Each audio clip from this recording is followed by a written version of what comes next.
Please help me to reach 1,000 subscribers. The text came at 2:13 a.m., lighting up a phone number I hadn't used in 8 months. I know I don't deserve this, but I finally found you. Please, just let me say I'm sorry. For a long moment I stared at the screen, my thumb hovering, my chest tightening like it used to when I heard her keys at the door. I hadn't heard her voice in almost a year. I had disappeared without closure. No goodbye, no explanation. I thought I'd buried that part of my life deep enough that it couldn't reach me. I was wrong.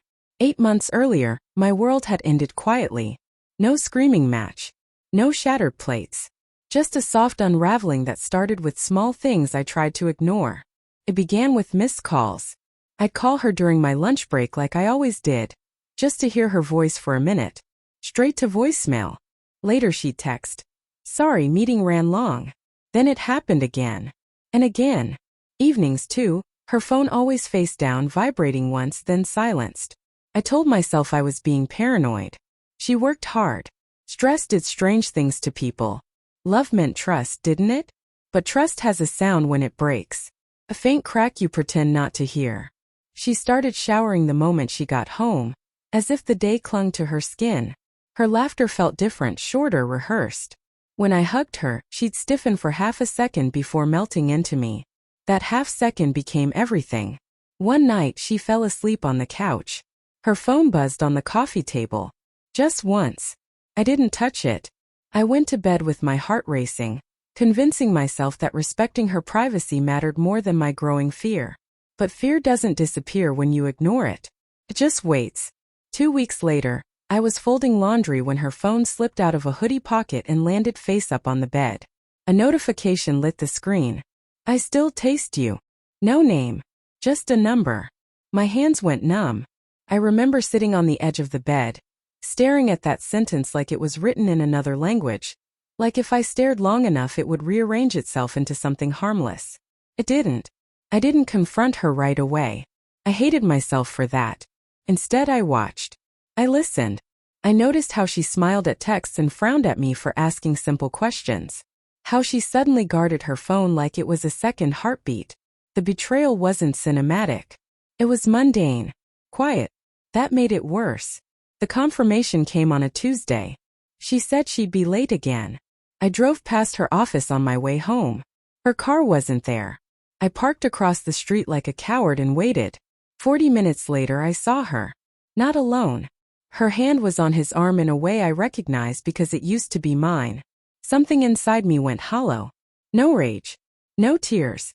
Just this overwhelming sense that I had misread my entire life. When she came home that night I didn't yell. I asked her to sit down. "Is there someone else?" I said. She didn't deny it. That hurt more than if she had. "I didn't plan for it to happen," she whispered. "I was lonely. You were always tired. It just happened. Just happened. Like a spill. Like a mistake you wipe up." I nodded because if I opened my mouth I knew I'd beg or break. I packed a bag while she cried behind me. She asked where I was going. I told her I didn't know. I left without a goodbye. I changed my number. I deleted my social media.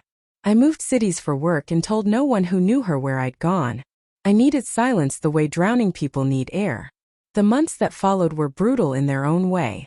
Memories ambushed me. Her laugh in grocery store aisles, the way she'd steal fries off my plate. Love doesn't shut off just because trust dies. Some nights I almost reached out. But self-respect is a muscle.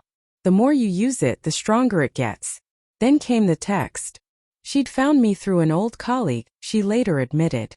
Said she'd spent months wanting to apologize but knowing she had no right. Therapy. Regret. Sleepless nights. We met in a quiet cafe. She looked smaller. Older. Her eyes searched my face like she was bracing for impact. "I'm not here to ask for forgiveness," she said quickly. "I just needed you to know. I was wrong. I hurt you. And I carry that." I listened. That surprised me most. When she finished, there was nothing left to say. The anger I'd expected wasn't there. Just clarity. "I hope you find peace," I told her. And I meant it. We stood. No hug. No tears. Walking away, I realized closure doesn't always come from answers. Sometimes it comes from surviving what you thought would destroy you, and choosing not to disappear from yourself ever again. I didn't vanish that day. I finally came back.